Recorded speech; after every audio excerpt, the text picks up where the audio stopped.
How you guys doing? What's shaking? You doing okay today? Oh no, what's wrong? Anyway, I don't know why I'm doing this. I'm excited. I want to show a little project I've been working on. A couple players that I was targeting at the National with my extremely limited budget. First guy, I went to the National and I was like, I can't spend more than $300. And I was really trying to think about who I wanted to grab, and settled on Garrett Cole and Joey Votto. Garrett Cole kind of surprised me in that he was not really on my radar at all. Pitchers don't get much love in the hobby, obviously, but I started thinking, who is like in the next class, right?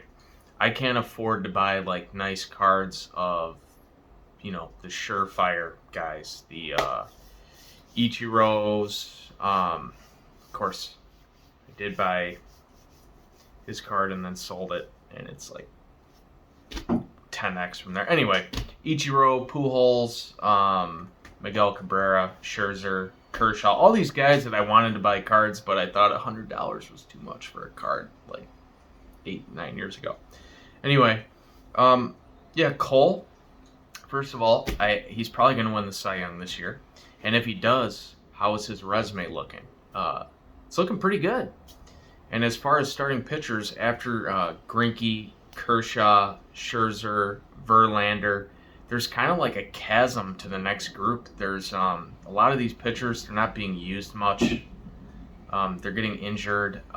Their career total numbers in general are going to be much lower than we're used to seeing, just because the position has changed. However, I mean, there's always going to be it's all relative, right? The success of a player at their position. So, in my opinion, Cole is on the cusp of making that next step forward to becoming like the best pitcher of his generation. And I don't think there's honestly that much competition at this point.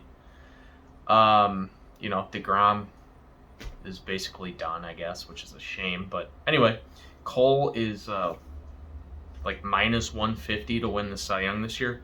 So instead of babbling more, I'll just show you. So at the show,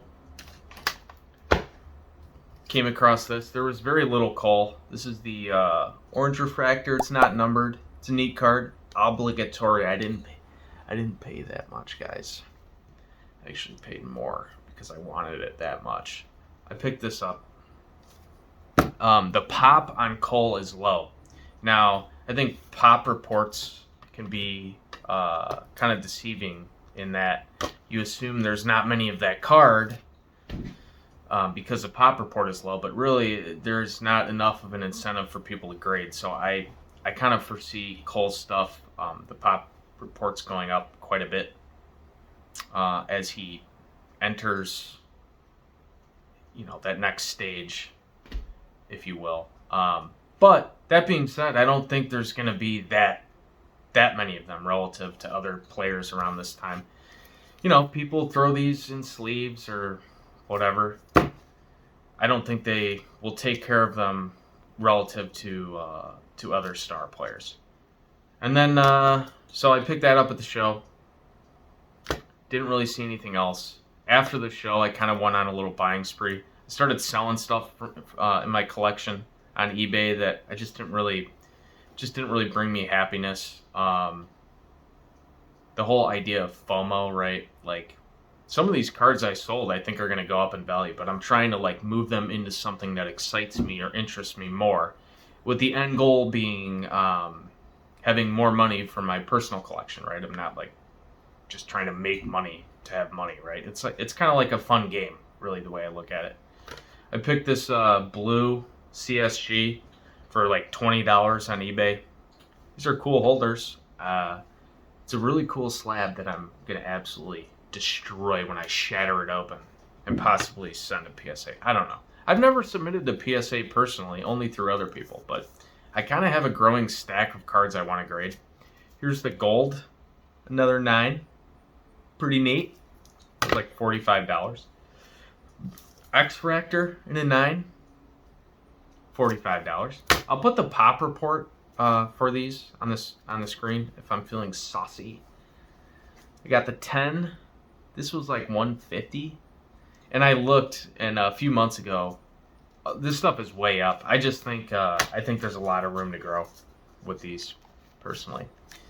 So that's cool. Votto I've been looking at for a long time. I picked up a giant stack on Sport Lots like 8 years ago, for like 25 cents a card. Here's the Ginter rookie. Here's the paper rookies,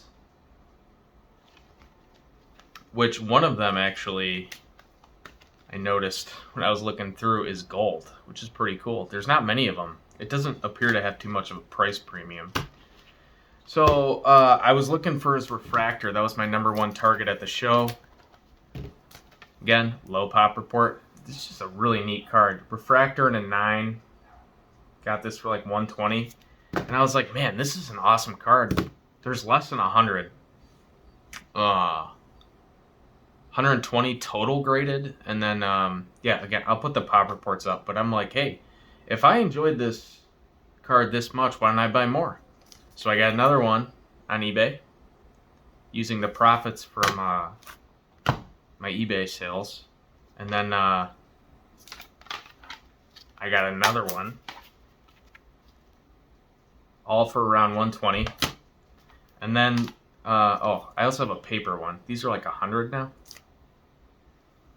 And then this popped up the other day. It's an X-Fractor 9. Even fewer of these.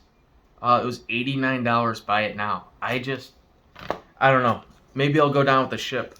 I'm pretty dumb, so this is probably like a sucker bet, but man, as much as I can be all in on somebody, because that's a lot of money for me on cards, I'm all in.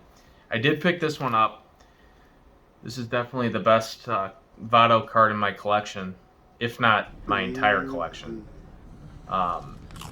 This is the copper. It's out of $5.99. I bought this. It's the most I think I ever paid for a card, like 8 or 9 years ago when I got all those base cards. I think it was like $150.